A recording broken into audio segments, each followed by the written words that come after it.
1962 চনত ৰতন টাটাই নিউয়ৰ্কৰ পৰা ইঞ্জিনিয়াৰিঙৰ ডিগ্ৰী লাভ কৰাৰ পাছত তাতে এটি চাকৰিত যোগদান কৰিছিল।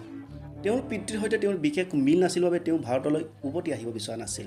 কিন্তু পাছত তেওঁৰ আইতাই তেওঁক বুজাই বঢ়াই তাৰ পৰা তেওঁক চাকৰি এৰুৱাই ভাৰতলৈ লৈ আনে। তেওঁ যেতিয়া ভাৰতলৈ আহিছিল তেতিয়া তেওঁৰ প্ৰেয়সীও তেওঁৰ লগত আহিছিল।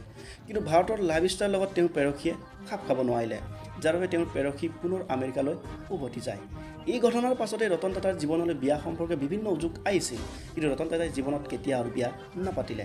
আজিৰ ভিডিঅ'টোত আমি ৰতন টাটাৰ জীৱন যুদ্ধৰ লগতে ব্যক্তিত্বৰ বিষয়ে এনেবোৰ কথা পাতিম যিবোৰ কথা তেখেতৰ জীৱনত আটাইতকৈ গুৰুত্বপূৰ্ণ। 9 অক্টোবৰৰ গভীৰ ৰাতি 86 বছৰ বয়সত ৰতন টাটাই এইখন পৃথিৱী এৰি যায়। ৰতন টাটা আছিল টাটা কোম্পানীৰ প্ৰতিষ্ঠাতা জামছেদজী টাটাৰ প্ৰজন্মৰ এজন সদস্য। যেতিয়া তেওঁ মাত্ৰ 10 বছৰীয়া বয়সৰ আছিল তেতিয়া তেওঁৰ পিতৃ মাতৃৰ বিবাহ বিচ্ছেদ হয়, যাৰ বাবে তেওঁৰ পৰিচৰ্যা কৰাৰ দায়িত্ব লয় তেওঁৰ আইতাই। পঢ়া শুনা শেষ কৰি 1962 চনত আমেৰিকাৰ পৰা ভাৰতলৈ উভতি আহি ৰতন টাটাই প্ৰথমে তেলেগু আৰু তাৰ পাছত টাটা ষ্টীল আৰু তাৰ পাছত টাটা জিলত কৰ্মচাৰী হিচাপে কাম আৰম্ভ কৰে। তেওঁ প্ৰথমে পৰীক্ষামূলকভাৱে কৰ্মী হিচাপে কাম কৰিছিল আৰু আন কৰ্মচাৰীসকলৰ মাজত দিন কটাইছিল। তাৰ পাছত তেওঁ প্ৰজেক্ট অফিচাৰ আৰু মেনেজিং ডাইৰেক্টৰ SK নানাৱাতীৰ কাৰ্যকৰী সহায়ক হয়। 1 বছৰৰ কাৰণে তেওঁ অষ্ট্ৰেলিয়াত টাটা কোম্পানীৰ কাম কাজ পৰিচালনা কৰি ভাৰতলৈ উভতি অহাৰ পাছত তেওঁ টাটা গ্ৰুপৰ মাকচুকা এম্প্ৰেছ কাপোৰ মিল পুনৰ আৰম্ভ কৰে।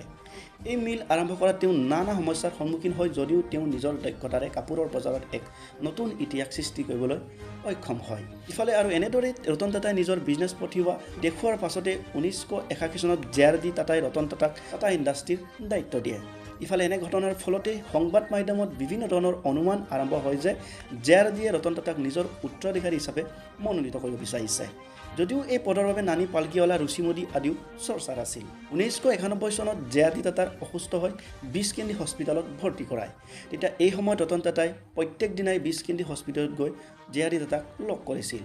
এদিন JRDয়ে ৰতনক তেওঁ উত্তৰাধিকাৰী প্ৰদানৰ কথা ঘোষণা কৰে আৰু এনেদৰে তেওঁ ঘোষণা কৰাৰ পাছতে ৰতন টাটাই টাটা গ্ৰুপৰ চেয়াৰমেনৰ দায়িত্ব লাভ কৰে। 1995 চনত টাটা গ্ৰুপ আৰু টাটা মটৰ্ছৰ চেয়াৰমেন ৰতন টাটাই ঘোষণা কৰিলে যে তেওঁ দেশত নতুন মডেলৰ গাড়ীৰ প্লাণ্ট স্থাপন কৰিব। তেওঁ গাড়ীখনৰ নাম আগতীয়াকৈ ৰাখিছিল আৰু তেওঁ নাম ৰাখিছিল ইণ্ডিকা বুলি। 1995 চনত এই প্লাণ্ট স্থাপন কৰাৰ খৰচ আছিল 7,000 কোটি টকা। অষ্ট্ৰেলিয়াত নিছান মটৰ্ছ কোম্পানীৰ এটা বন্ধ প্লাণ্ট ৰতন টাটাই মাত্ৰ 1500 কোটি টকাত কিনিছিল আৰু 6 মাহৰ ভিতৰত ইয়াক অষ্ট্ৰেলিয়াৰ পৰা পুনেলৈ লৈ আনিছিল। আৰু এনেদৰে তেওঁ এই সকলো বস্তু লৈ অনাৰ পাছতে 1958 চনত ভাৰতৰ প্ৰথম দেশী গাড়ী মুকলি হয়, যাৰ নাম হৈছে ইণ্ডিকা। এবাৰ ৰতন টাটাই হাইৱেৰ পৰা এখন 3-চকীয়া লোডিং বাহন চালান কাটি থকা দেখি তেওঁ মনত বৰ দুখ পালে। বিশেষকৈ এই সময়ত হাইৱেত 4-চকীয়া বাহনৰ বাহিৰে 3-চকীয়া বাহন নিষিদ্ধ আছিল।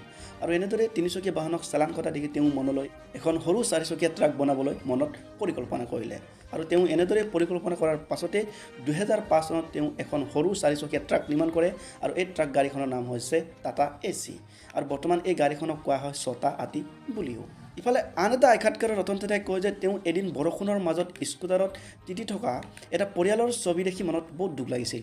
সেয়ে তেওঁ মিডল ক্লাছ ফেমিলিৰ বাবে সৰু গাড়ী এখন নিৰ্মাণ কৰাৰ পৰিকল্পনা কৰিছিল। আৰু মনলৈ তেওঁ এনেদৰে অহাৰ পাছতে তেওঁ প্ৰস্তুত কৰি উলিয়াইছিল টাটা নেনো।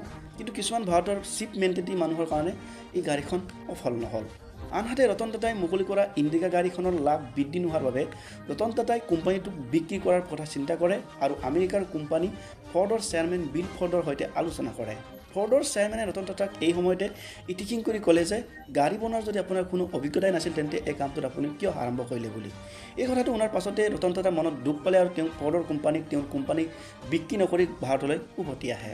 আৰু ভাৰতলৈ উভতি আহি তেওঁ ইণ্ডিকাৰ কামত পুনৰ মনোনিৱেশ কৰে। আৰু এনেদৰে নেৰানেপেৰা চেষ্টাৰ ফলত ৰতন টাটাৰ গাড়ীৰ কোম্পানী ইমানেই সফল হয় যে অৱশেষত 2008 চনত ফৰ্ড কোম্পানীৰ মন্দাৱস্থাৰ সময়ত ফৰ্ডৰ দুটা জনপ্ৰিয় গাড়ী কোম্পানী জেকুৱেৰ আৰু লেণ্ড ৰ'ভাৰ টাটাই ক্ৰয় কৰে।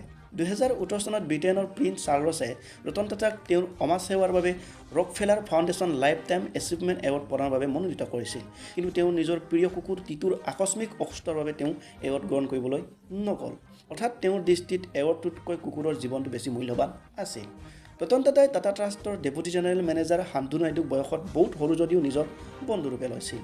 ৰতন আৰু শান্তনু দুটা জীৱ জন্তুক খুব মৰম কৰিছিল। শান্তনুৱে 2014 চনত পথৰ কুকুৰবোৰক পথ দুৰ্ঘটনাৰ পৰা বচাবৰ বাবে ৰিফ্লেক্টিভ কলাৰ উদ্ভাৱন কৰিছিল, যাৰ বাবে ৰতন টাটাই তেওঁক বহুত ভাল পাইছিল আৰু ইয়াৰ উৎপাদন বঢ়াবলৈ প্ৰয়োজনীয় ধন বিনিয়োগৰ বাবে সহায় কৰিছিল। শান্তনু নাইডু কৰ্ণেল বিশ্ববিদ্যালয়ৰ পৰা MBA ডিগ্ৰীধাৰী আছিল আৰু তেওঁ হৈছে টাটা গ্ৰুপত কাম কৰা তেওঁৰ পৰিয়ালৰ 5জন প্ৰজন্মৰ সদস্য।